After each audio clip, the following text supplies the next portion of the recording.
अक्सर जीवन में हम किसी गहरे प्रश्न के सामने खड़े होते हैं, ऐसा प्रश्न जो बाहर की दुनिया से नहीं, भीतर की चुप्पी से जन्म लेता है। और उन्हीं प्रश्नों की खोज में एक कथा अचानक दीवार पर टंगी हुई पुरानी तस्वीर की तरह सामने आ जाती है, जैसे किसी ने हमें याद दिलाया हो कि जो हम भूल चुके हैं वह अभी भी हमारे भीतर जीवित है। अभिमन्यु का नाम लेते ही एक अजीब सी थरथराहट भीतर उठती है। यह थरथराहट युद्ध भूमि की नहीं है, यह मनुष्य के हृदय की गहराई से उठती है, क्योंकि अभिमन्यु केवल एक योद्धा नहीं था, वह मनुष्य के भीतर सोए हुए साहस, मासूमियत और आधे ज्ञान की करुण लड़ाई का प्रतीक था। और जब हम उसकी ओर देखते हैं तो किसी दर्पण की तरह हम अपनी ही कहानी को वहां खड़ा पाते हैं। कहानी शुरू होती है एक गर्भ से, एक स्त्री की धड़कन से, एक अजन्मे बच्चे की चुप सुनने की क्षमता से। कहते हैं कि जब उसकी माता वन में थी, उसके पिता ने उसे युद्ध की जटिलताओं, रणकौशल और आखिरी रहस्यों की कथा सुनाई। शब्द हवा में थिरकते रहे और गर्भ में पल रहा वह युवा वे सब सुनता रहा। अजन्मे शिशु के कानों तक पहुंचते हुए हर शब्द एक चेतना का निर्माण कर रहा था। यह कोई साधारण घटना नहीं थी, यह मनुष्य अस्तित्व के एक सूक्ष्म रहस्य की ओर संकेत था कि मनुष्य की सुनने की क्षमता जन्म के पहले से ही प्रारंभ हो जाती है। उस गर्भ में एक शांत प्रकाश था और इस प्रकाश में पिता की आवाज किसी दूर के शंखनाद की तरह गूंज रही थी। वह कह रहे थे कैसे चक्रव्यूह बनाया जाता है, कैसे उसकी पहली परत टूटती है, कैसे दूसरी परत को भेदना होता है, कैसे तीसरी परत में कदम रखते हुए मनुष्य को अपने हृदय में कितना धैर्य रखना पड़ता है। अभिमन्यु सुनता रहा। भीतर किसी कमल की पंखुड़ियां खुलती रहीं, लेकिन इसी बीच उसकी माता थक गई और एक क्षण ऐसा आया जब उसकी चेतना नींद में डूब गई। पिता बोलते रहे पर वह सुन न सकी, और जब मां ने सुनना छोड़ा तो गर्भ में बैठा शिशु भी आगे का ज्ञान प्राप्त न कर सका। वह बस आधा सीख पाया। अंदर जाना पर वापस कैसे आना है, यह रहस्य उसके पास न पहुंचा। यह आधा ज्ञान केवल एक कथा नहीं थी, मनुष्य के अस्तित्व की भी यही कहानी है। जीवन में हमें भी बहुत कुछ आधा ही मिलता है। आधी बातें पिताओं से मिलती हैं, आधा अनुभव समाज से, आधे उत्तर परिस्थितियों से, और आधी चेतना हमारी अपनी नींद से बनती है। मां का सो जाना कोई साधारण घटना नहीं था। यह केवल एक शारीरिक थकान नहीं थी, यह मनुष्य की अचेतनता का प्रतीक था। हमारी चेतना भी तो ऐसी ही है, थोड़ा सा सीखते हैं एक, फिर भीतर कोई नींद हमें पकड़ लेती है, इतनी गहरी नींद कि हम अगले ही क्षण आने वाली सबसे महत्वपूर्ण बात को सुन नहीं पाते और फिर जीवन भर उसकी कीमत चुकाते रहते। जब पिता युद्ध की उन सबसे कठिन परतों को समझाते रहे जिससे बाहर निकलना सबसे आवश्यक था, वही क्षण मां की नींद का था। क्या यह कोई संयोग था या यह भी एक गहरा संदेश था कि मनुष्य का ज्ञान कभी पूर्ण नहीं होता, जीवन हमेशा थोड़ा अधूरा ही मिलता है, ताकि मनुष्य में खोज की प्यास बनी रहे। अभिमन्यु गर्भ में बैठा हुआ केवल सुन नहीं रहा था, वह अनुभव कर रहा था। जो बातें उसकी चेतना को छू रही थी, वे उसके भीतर एक भविष्य के वीर की नींव डाल रही थी। दुनिया समझती है कि उसने ज्ञान प्राप्त किया, पर यह केवल कला सीखना नहीं था, यह एक ऊर्जा का आदान प्रदान था। पिता के शब्दों के पीछे जो भाव था, वह उस अजन्मे योद्धा की आत्मा में प्रवेश कर रहा था। पर देखिए, अधूरा ज्ञान हमेशा एक गहरी खाई छोड़ जाता है। यही अधूरापन बाद में संघर्ष बनता है। पर क्या अधूरापन बुरा है? नहीं, अधूरापन ही मनुष्य को पूर्णता की खोज में आगे बढ़ाता है। यदि सब कुछ मिल जाए तो तलाश कहां होगी? यदि खोज की आग बुझ जाए तो मनुष्य जीवित कैसे रहेगा? यहीं से कहानी का पहला रहस्य सामने आता है। अभिमन्यु का अधूरा ज्ञान मनुष्य जीवन का प्रतिबिंब है। हम भी जन्म से ही दुनिया में अधूरी दृष्टि लेकर आते हैं। हम प्यार आधा सीखते हैं, क्रोध आधा सीखते हैं, संबंधों को आधा समझते हैं, जीवन को आधा जानते हैं और फिर उसी आधे ज्ञान के साथ पूरा जीवन तय करते हैं। यही संघर्ष की जड़ है। अब सोचो, गर्भ में एक शिशु जो अभी दुनिया भी नहीं देख पाया, वह इतनी सूक्ष्म बातें कैसे समझ सकता है? यही तो उसके भीतर सोई हुई चेतना की शक्ति थी। हम सभी के भीतर भी वही शक्ति छिपी है। हम भी गर्भ से ही दुनिया की ऊर्जा, ध्वनियां, भाव और वातावरण को सोखना शुरू कर देते हैं। पर फर्क सिर्फ इतना है कि हम जन्म के बाद धीरे धीरे सब भूल जाते हैं और फिर दुनिया की चमक में खो जाते हैं। अभिमन्यु भूलता नहीं, वह गर्भ की ध्वनियों को भी याद रखता है। यह केवल स्मरण नहीं था, यह उसकी सतर्कता, उसकी आंतरिक सजगता का प्रतीक था। हम कहते हैं कि बच्चे मासूम होते हैं, पर इस मासूमियत में एक असाधारण जागरूकता छिपी होती है। बच्चे सुनते भी गहरे हैं और महसूस भी गहरे हैं, पर जैसे जैसे समाज हमें अपने सांचे में ढालता है, हम उस गहराई को खो देते हैं। उसकी माता का सो जाना मनुष्य की आंतरिक नींद का संकेत है। हम भी जब जीवन की बड़ी बातों को सीखने ही वाले होते हैं, तब भीतर कोई अंधेरा आ जाता है, कोई ऊब, कोई थकान, और हम खो जाते हैं। जीवन हमें कहता रहता है, सुनो, जागो, अभी आगे कुछ बहुत आवश्यक आने वाला है, पर हम ही वह क्षण गंवा देते हैं और फिर जीवन भर उसी छूटे हुए हिस्से के लिए संघर्ष करते हैं। अभिमन्यु के भीतर जो आधा ज्ञान गया, वह एक तरह से प्रकृति का दिया हुआ परीक्षण था। वह आधा ज्ञान ही बाद में उसके साहस की परीक्षा बना, क्योंकि अधूरे ज्ञान के साथ मनुष्य को आगे बढ़ने के लिए बुद्धि नहीं, हृदय का आग चाहिए होती है। अभिमन्यु गर्भ में यह सुन रहा था कि कैसे चक्रव्यूह की पहली परत टूटती है। उसकी आंखें तो बंद थीं, पर उसकी चेतना खुल रही थी। पिता के प्रत्येक शब्द उसके भीतर एक धुन की तरह बसते जा रहे थे।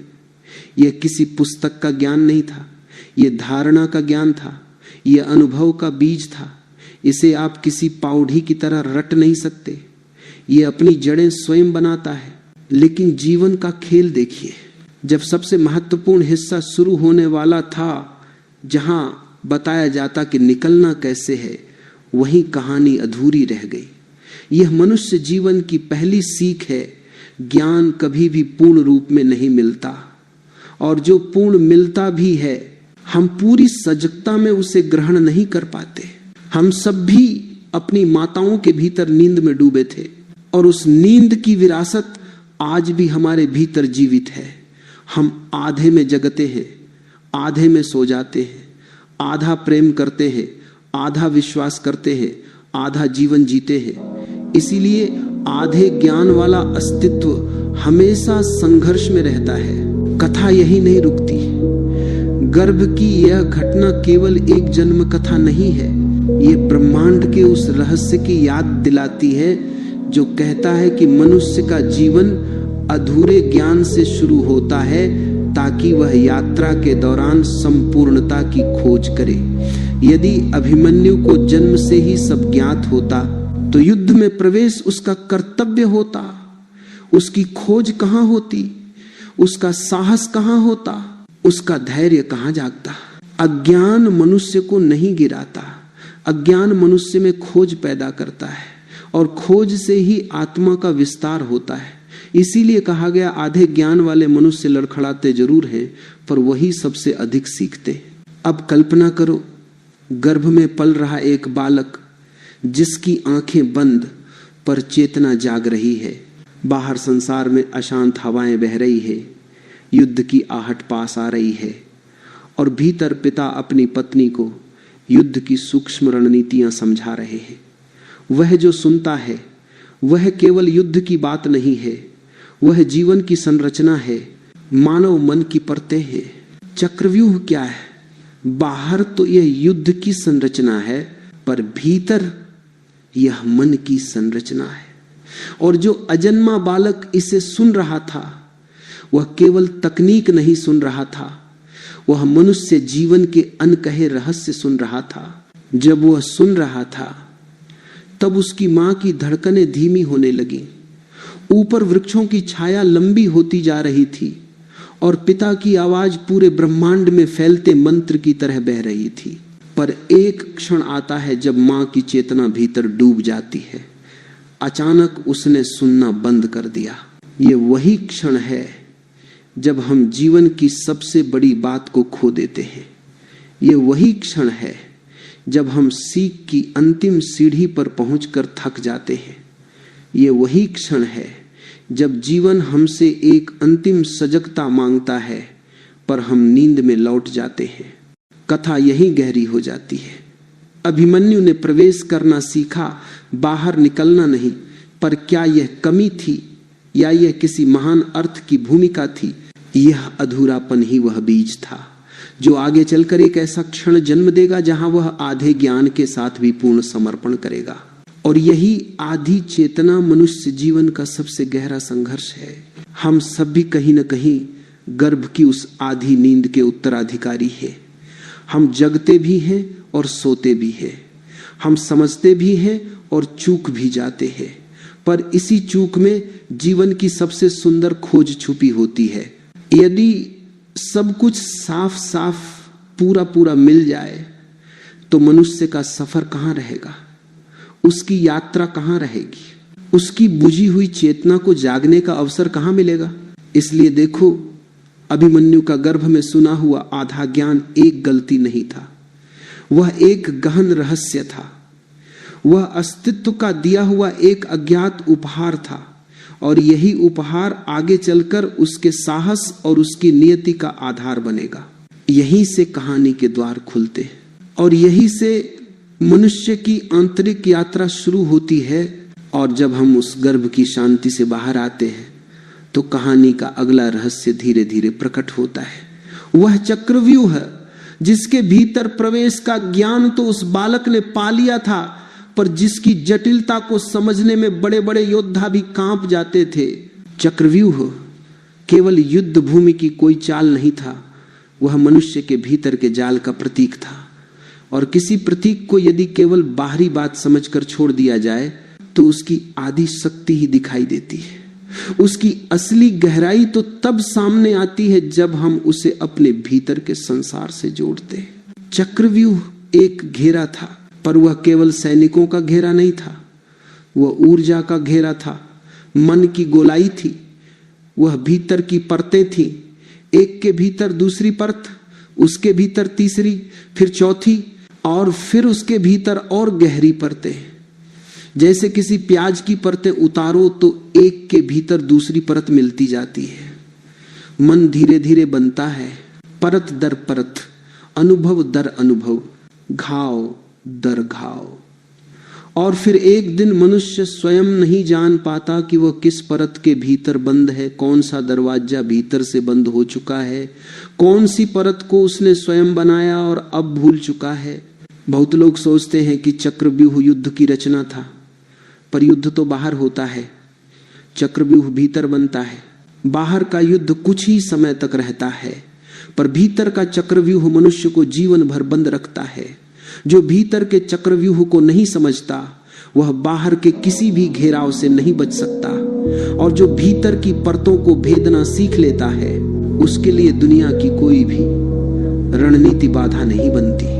उस समय चक्रव्यूह की 7 परतें थी, पर ये 7 परतें केवल सैनिकों की नहीं थी, वे 7 स्थितियां थी जो मनुष्य को धीरे धीरे बांध लेती है। पहली परत आकर्षण की होती है, कोई चमकीली चीज, कोई आशा, कोई इच्छा मनुष्य को अपनी ओर खींचती है, वह प्रवेश करता है। पहली परत सरल लगती है, अंदर जाने के लिए कोई बड़ी तैयारी नहीं चाहिए। इसी तरह जीवन भी पहली नजर में सरल लगता है, बालक जन्म लेता है, आंखें खोलता है, दुनिया रंगीन लगती है, पर उसे पता नहीं कि यह केवल पहली परत है। दूसरी परत भ्रम की होती है। प्रवेश कर लेने के बाद अचानक दिशा स्पष्ट नहीं रहती। जो बाहर से दिख रहा था वह अंदर आकर वैसा दिखाई नहीं देता। यही तो मनुष्य की यात्रा भी है। शुरुआत में सब सुंदर लगता है, रिश्ते भी, दुनिया भी, सपने भी, पर जब थोड़ा अंदर बढ़ते हैं तो चीजें वैसी नहीं रहती। आकर्षण धीरे धीरे भ्रम बन जाता है। तीसरी परत भय की होती है। मनुष्य देखता है कि उसके सामने अनेक मार्ग हैं, पर हर मार्ग का अपना खतरा है। अंदर खींचती हुई चीजें अचानक भय का आकार ले लेती हैं।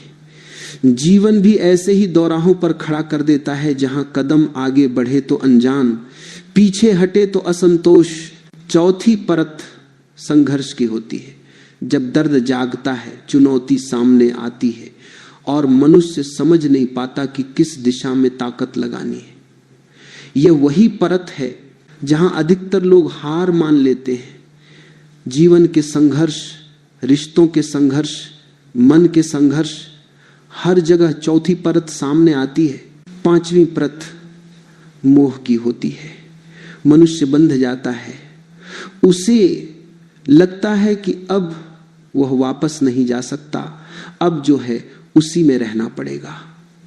यह सबसे खतरनाक परत है, क्योंकि मोह उस बंधन को सुंदर बना देता है जिसमें हम फांसे हैं।